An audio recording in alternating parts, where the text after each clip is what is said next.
She stood 5 feet 8 inches. His firm hands gripped the train Her pole. slim legs moving steadily through the train carts. He wore a dark-fitted hat that added dimensions to the pain that shone vividly through his face, accompanied by heavy brown Her eyes looked as if they could see through the people that ignored her, forming her pencil-thin fingers into an inquiry with her soul written all over it. She asked me if I could spare change. I told her I had none. Instead, I gave him encouragement in the form of $1. Remembering when it was I who was in her shoes. Remembering when Mama's other half refused to pay the other half of the rent.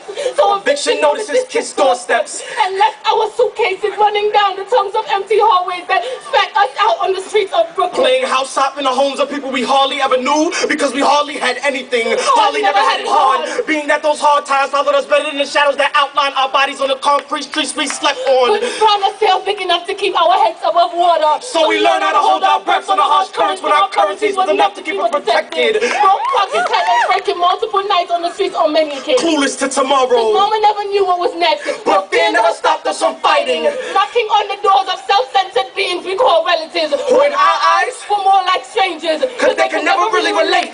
So when family tells you you aren't welcome, you are forced to beg the same branch of government that shook you off this tree in the first place. So it's always full-time. Bags will reach to EU buildings because the system said that the shelters can provide homes and the shelters say you have to live in at least 2 tiers to be placed in a residence. So evidently, a billion tears on our faces alone was never enough to keep us out of this dirt hole we call the system. That forced us to be planted in units our seeds were never fit to be grown in. Heatless rooms had us wrapping ourselves in layers of sweaters in order to keep warm on cold nights because radiators only pump heat when they felt like it. Tried to keep the burner lit, but stoves stayed broken. Cabinets stayed Pressure empty. bust pipes in. Neither we nor the walls could carry the weight of poverty, so Mama kept buckets in the middle of our floors to catch the tears from the broken rules in our rooms. Even the ceilings cried. But we fought to stay human. But humans were never conditioned to live in these conditions. We were strung and dragged on leashes to meet curfews, treated like a few girls in a doghouse. They should have just called it a kennel to begin with. They say the grass is greener on the other side. But breaking the bridges of our pride only left us falling into poverty-stricken rivers. Society made it impossible to keep our heads above water. So we learned how to hold our breaths on the harsh currents when our currencies were enough to keep us protected.